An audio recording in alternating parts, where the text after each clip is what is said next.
ନଖ କାଟୁଛ ତ? ଖାଇକି ଆସିଛ ନା?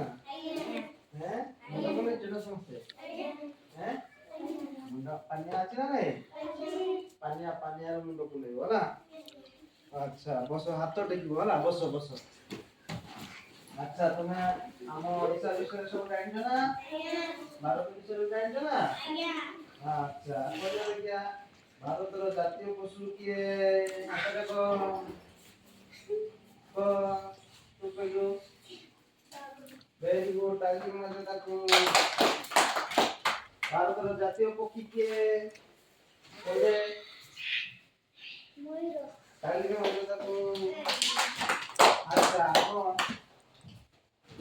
ଓଡ଼ିଶାର ମୁଖ୍ୟମନ୍ତ୍ରୀ କିଏ? କହିଦେଲ ଟିକେ। ଓଡ଼ିଶାର ମୁଖ୍ୟମନ୍ତ୍ରୀ କିଏ ଅଛନ୍ତି ନା ବର୍ତ୍ତମାନ? ମୁଖ୍ୟମନ୍ତ୍ରୀ କିଏ କହିପାରିବ? ହାତ ଦେଖ। କହିଦେଲୁ। ଶ୍ରୀଯୁକ୍ତ ମଝି। ଭେରି ଗୁଡ୍, ବସ। ଆଚ୍ଛା ଆମର ଭାରତର ରାଷ୍ଟ୍ରପତି କିଏ? କହିଦେଲୁ। ଶ୍ରୀଯୁକ୍ତ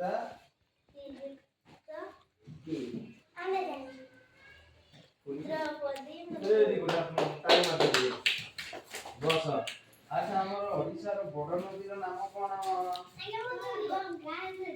ଓଡ଼ିଶାର ବଡ଼ ନଦୀ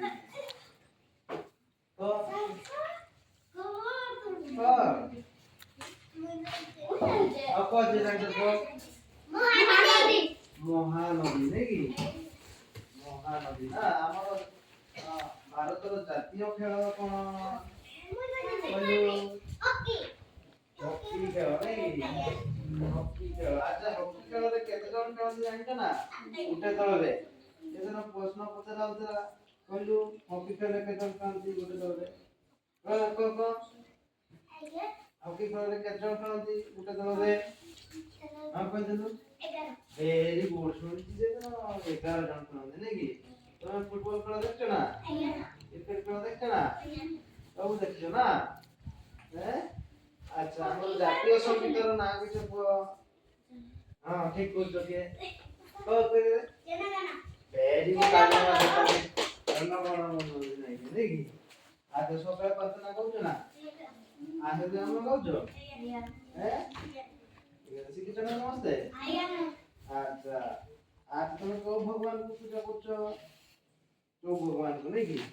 ବଡ଼ ଠାକୁର କିଏ ଓଡ଼ିଶାର? କହିଦେଲୁ। ଜଗନ୍ନାଥ ଠାକୁର। କୋଉ ଠାକୁର? ପୁରୀ ଯାଇଛ ନା? ପୁରୀ କୋଣାର୍କ ମନ୍ଦିର ଦେଖିଛ ନା?